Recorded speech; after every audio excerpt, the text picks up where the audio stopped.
the Prime Minister, along with C.P. Radhakrishnan and all the other top ministers arriving for that entire nomination process that will be taking place. It is a South versus South battle, with the opposition India bloc having chosen Mr. Sudarshan Reddy, a former jurist, judge of the Supreme Court, somebody who has been the Lokayukta in Goa, as to take on Mr. Radhakrishnan. The Congress pitching it as an ideological battle. But what a visual there. Let's go across to Vasudha now, who's also been tracking all these developments. And Vasudha, tell us now what's going to take place. There are going to be 4 sets of nominations, and we do know it's going to be the Prime Minister who will sign the first set.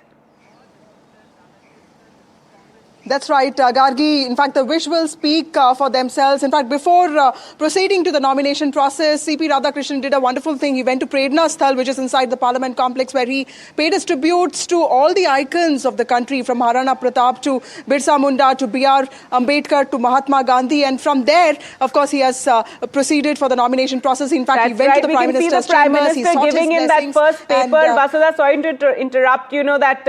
That Kodak moment is what we used to call it, is when the Prime Minister is handing that first nomination for C.P. Radhakrishnan. Yes, go ahead, Vasudha. And there are going to be 4 sets of nominations. In fact, the women MPs and then several other MPs in sets of 20 have proposed his name. And there are 4 sets with 20 names each, is what we understand. And you can see JP Nadda, the senior minister in the Modi cabinet, health minister, also the BJP president.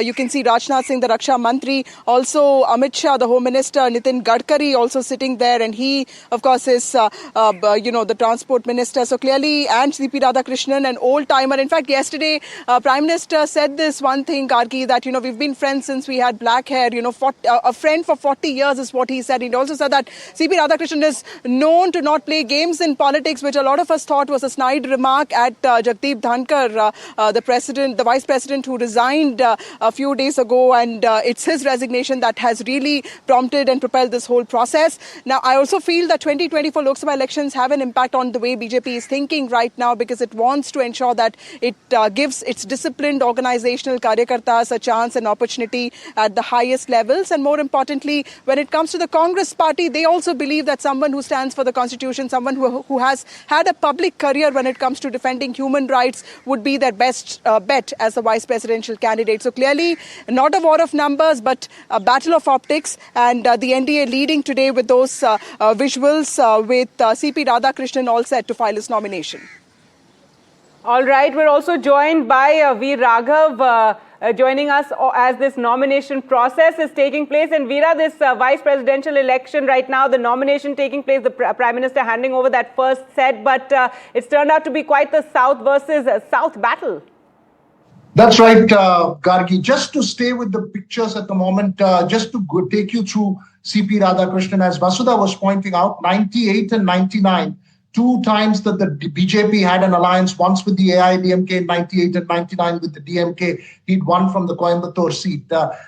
Leave the larger national optics of it aside, just going into the micro of the western region of Tamil Nadu, C.P. Radhakrishnan seems to have ticked all the boxes as far as the BJP is concerned. He's from the Kongu Vellalar OBC caste, which is the caste of the dominant caste at the moment within the AIDMK, the one that Edapadi Palaniswamy belongs to, and the one that's influential in Western Tamil Nadu, around Coimbatore and that region. So that's an added bonus for the BJP as far as that is concerned. South versus South battle, yes, just as the BJP teased the DMK to turn around and say, come and vote for a Tamil candidate who we have projected, and the DMK saying he's another RSS man.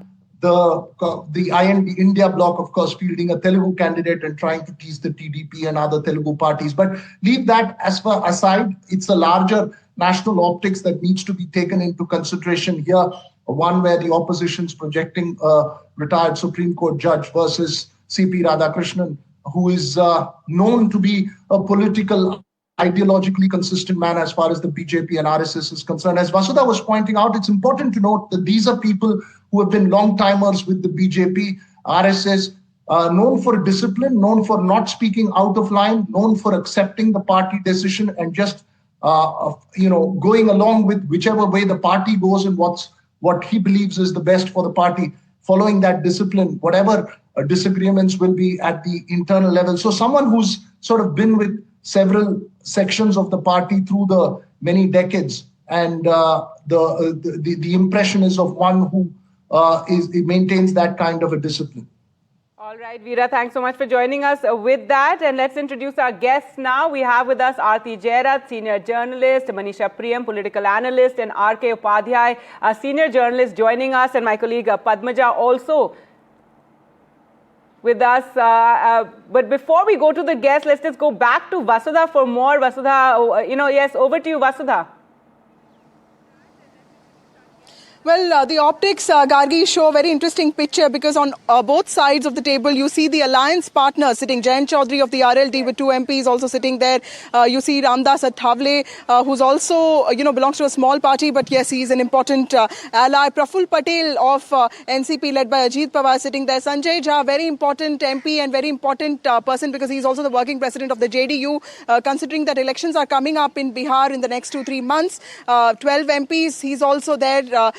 Showing his endorsement. You also see Lallan Singh from the same party sitting right next to CP Radhakrishnan, who's a nominee. And of course, the TDP MPs are there. So clearly, this is the NDA's show of strength. But, Gargi, there's one interesting thing. While we were expecting all the chief ministers of different states, Chandrababu Naidu and several others to also be part of this, the BJP has made it a point that this is a parliamentary occasion and it is accompanied by ministers and MPs and not really, the party has not gone all out in terms of showing that, showcasing its show of strength, because it wants to make it very clear that there is a certain dignity and decorum to this decision. And that probably could also be a learning from the Jagdeep Dhankar episode, because we saw a lot of controversies during his time, the highest number of suspensions. So that probably would have also made the BJP think about its decisions, which is why they've gone for, like Veera said, an organizational, disciplined man who has never spoken out of turn but has been very assertive. When it came to DMK statements against Sanatana Dharma, Udaynidhi Stalins, I remember CP Radhakrishnan voicing very strong words against it, but at the same time not really getting into controversies. He has handled very difficult states like Maharashtra when it was with the opposition. Also, Jharkhand made that relationship between Jharkhand Chief Minister Hemant Soren and the BJP quite smooth. So not like that controversial, confrontational governor, and that probably is what the BJP is expecting will reflect in his working, especially as the Rajya Sabha chairperson.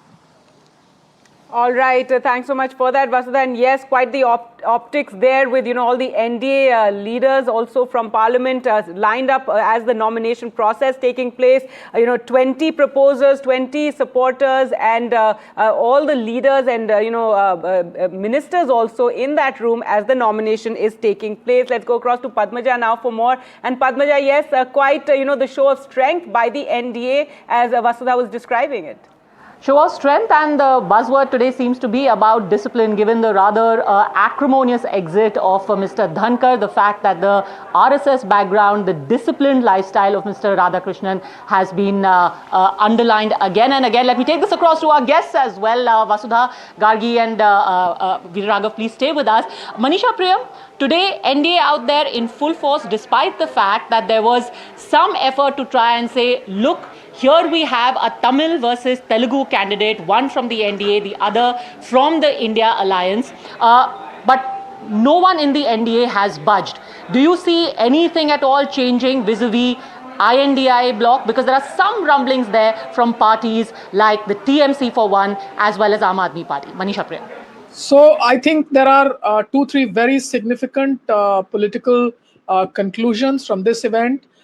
This is a government that is, in a true sense, a coalition government.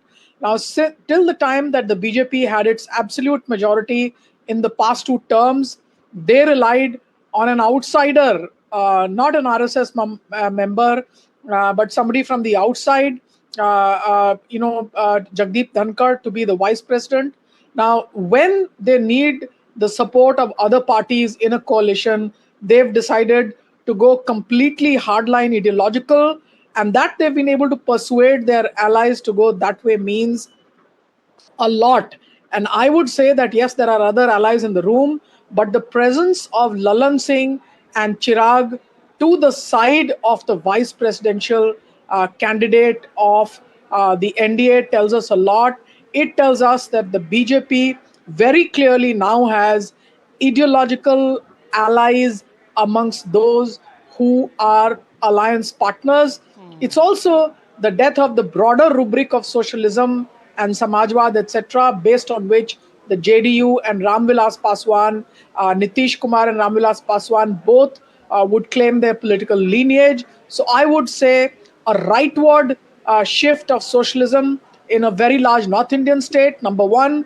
Second, I would say that the coming in of candidates from Tamil Nadu and the India Alliance candidate coming in from the Telugu speaking areas also tells us that for both the alliance partners, the southern states matter very much. And when it comes to taking ideological stances, remember the India Alliance is saying it's an ideological battle. The NDA, led by the BJP, is saying we've gone hardcore ideological and it's the RSS for us. So it's an ideological battle.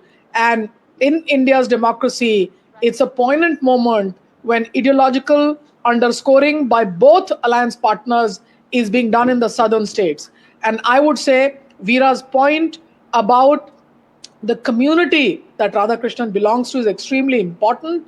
It's not just up for the BJP, an important OBC community, albeit from a southern state. What that means, we do not know. We also aware that Justice Sudarshan Reddy has been a part of the backward class censuses, etc., in Telangana. So it means, therefore, that the battle for the other backward caste politics is not something that remains only with the traditional socialists. It's something in which the BJP is clearly a very important player in India's democratic politics. So I do think an important and poignant constitutional moment, but also it's a political contest.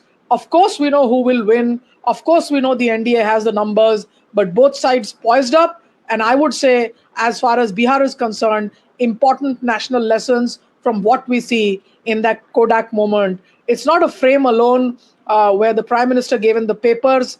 As one of your anchors said, it's a Kodak moment where everything else is irrelevant. But the picture is one of the socialist allies of the Prime Minister and of the NDA going right wing.